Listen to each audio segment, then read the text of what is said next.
آج میں قبرستان کے باہر تھا اور یہ سوچ رہا تھا کہ اندر جتنے بھی لوگ ہیں نہ وہ کسی کو قتل، نہ زنا، نہ چوری، نہ غیبت کرنا چاہیں گے.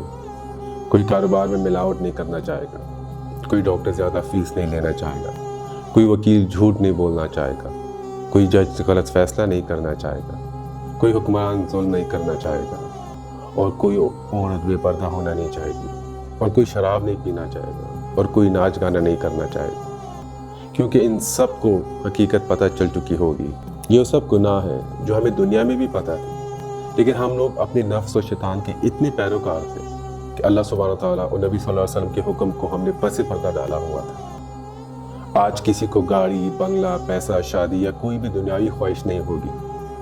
آج سب چاہیں گے کہ وہ نماز پڑھے، زکوٰۃ دے، روزے رکھے، حج کرے، اخلاق سے پیش آئیں اور وہ تمام اعمال کریں جن سے اللہ سبحانہ وتعالیٰ راضی ہو جائے اور ہمیں قبر کے عذاب سے بچا لیں. نبی پاک صلی اللہ علیہ وسلم نے فرمایا، اگر مجھے اس بات کا خوف نہ ہوتا کہ تم مردوں کو دفنانا چھوڑ دو گے تو میں اللہ سبحانہ تعالیٰ سے دعا کرتا کہ وہ تم کو عذاب قبر سنا دے جو میں سنتا ہوں. بے شک قبر آخرت کی منزلوں میں سے پہلی منزل ہے.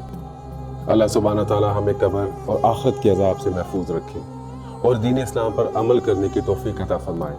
آمین یا رب العالمین.